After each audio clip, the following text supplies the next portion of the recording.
Hey guys, welcome back to my channel.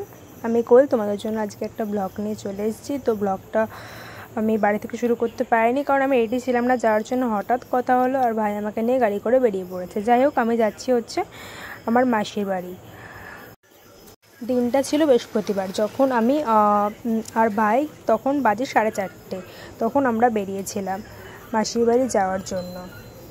আর শুক্রবারেই ছিল ঝাপানটা, যেটা হচ্ছে ইনচুরা ঝাপান নামে পরিচিত আর কি। সবাই চেনে বিশ্বহরি মেলা, অনেকেই যায়। তো গিয়ে পৌঁছালাম 5টা বেজে গেছিলো।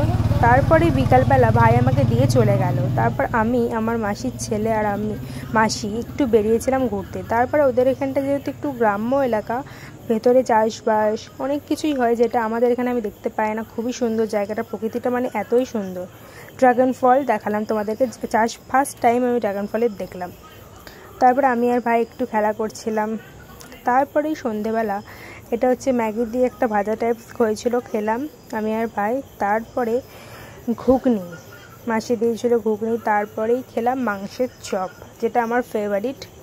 2-3টে খেয়েছিলাম। ঠিক তারপরের দিন সকালে আমি আর ভাই উঠেই বেরিয়ে পড়েছি মেসোর সাথে একটু বাজারে যাব। কাছেই হচ্ছে বাজার, গিয়েছিলাম একটু পরোটা আনতে। মিষ্টির দোকানে খুবই ভিড় ছিল, কারণ দিনটা ছিল ঝাপানের আর চারিদিকে প্রচুর লোক। 2-3টে পরোটার দোকানে ঘুরে লাস্টে এটাতে গিয়ে পাওয়া গেছে অনেকক্ষণ দাঁড়িয়ে। তারপর আমি আর ভাই মাসির বাড়িতে আবার ঘুরে চলে এলাম পরোটাটা নিয়ে। তারপর আমরা গিয়েই মাসি দিয়ে দিয়েছিল খেতে, পরোটাটা খেয়ে নিলাম। তারপরে খেয়ে দিয়ে, যাই হোক, দিনটা বললামই তো ছিল পুজো, কিন্তু এতটাই বৃষ্টি হয়েছিল, মেঘলা ওয়েদার, সারাদিন কোথাও বেরোতে পারিনি। সকালে পরোটাটা আনার জন্যই বাজারে একটু গেছিলাম, তো বেকার কাটলো। যাই হোক, তারপরে সন্ধেবেলা ভাই আবার দেখা করতে এসেছিলো, একটু মেলাতে এসেছিলো। তারপরেই ও যাওয়ার পরেই আমরা ঠিক করলাম একটু যাই বাজারে ঘুরে আসি। তারপর আমরা আইসক্রিম কিনে চলে এলাম।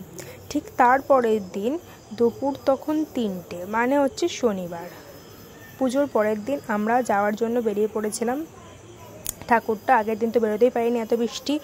পরের দিনও বৃষ্টি পড়ছিল, কিন্তু ওই টাইমে বৃষ্টি পড়েনি, তার জন্য আমি থেকে গেছিলাম দেখার জন্য। ঠিক শনিবার 3টের দিকে, না 2:30 নাগাদ গেছিলাম দেখতে মা বিশ্বহরিকে। যাই হোক, আগের বার পুজোর টাইমে যেতে পারিনি, কিন্তু পুজোর 2 মাস পর গেছিলাম। সেই ভিডিও আপলোড করা আছে আমার ইউটিউব চ্যানেলে, যাই হোক দেখে নিও। আবার পরের বছর যেতে পারলাম, মানে এই বছরটা যেতে পারলাম, আমি ভাবিনি যেতে পারবো। যাই হোক, প্রচুর ভিড় ছিল, কিন্তু দূর থেকেও আমি মায়ের দর্শন করেছি, খুব খুশি হয়েছি সত্যি বলতে। তারপর আমি আর ভাই, মানে এতটাই ভিড় ছিল, যাচ্ছিলাম পরপর লাইন দিয়ে, মানে রাস্তায় জায়গা নেই। তারপরে আমরা একটু দাঁড়িয়েছিলাম, এখানেই পাঠাবলি হয়, প্রচুর পাঠাবলি হচ্ছে সেদিনকে সকালে। তারপর আমরা দুজন দাঁড়িয়েছিলাম, এসো গাড়িটা আনতে গিয়েছিল। যাই হোক, তারপর ও মেলায় কিনবে মুখোশ, আমরা মুখোশ খুঁজছিলাম, লাস্টে অবশেষে আমি পেয়েছি মুখোশ। তারপর একটা মুখোশ কিনলো, তারপর চাবির রিং কিনলো একটা। তারপর যেহেতু দুপুর টাইম ছিল, তেমন কিছু ছিল না, কিন্তু দই লস্যি খেয়েছি গরমের মধ্যে। তারপরে মেসো বললো আনারস মাখা খাবি। আমি কোনোদিন আনারস মাখা খাইনি, কিন্তু আনারস মাখাটা সত্যি ব্যাপক। তোমরা যদি কখনো দেখে থাকো তো ট্রাই করো, খুবই সুন্দর খেতে ছিল, খুবই সুন্দর মাখিয়ে দিয়েছিলো। আমি এমনি আনারস খাই না, কিন্তু মাখিয়ে দেওয়াটা খুবই বেটার লেগেছে আমার আর কি, খেয়েছি। তারপর মাসির বাড়ি যাওয়ার উদ্দেশ্যে আবার মেলা থেকে চলে এলাম। সত্যি বলতে মেলাটা প্রচুর বড়, রাস্তায় অনেক দোকান। তারপরেই আমরা সন্ধেবেলা, আমি ওকে আঁকতে বসিয়েছিলাম আমার ভাইকে, আমি এঁকে দিলাম একটা হাঁস, ও সেটা দেখে দেখে আঁকছিল। তারপরের দিনই ঠিক 9টা নাগাদ আমি বাড়ি যাওয়ার উদ্দেশ্যে বেরিয়ে পড়েছিলাম, মেসময় দিয়ে গেছে। যাই হোক, বাড়ির সামনে আমি চলে এসেছি। তারপরেই আমি রবিবার, এই সন্ধেবেলার দিকে, মানে আজই রবিবার ছিল দিনটা। যাই হোক, সন্ধেবেলার দিকে বেরিয়েছিলাম। শ্রাবণ মাসের যেহেতু শেষ সোমবার কাল, তাই জন্য রাস্তায় প্রচুর ভিড় ছিল। তোমরা যারা যারা মহাদেবের ভক্ত, একটু কমেন্টে হর হর মহাদেব বলে দিও।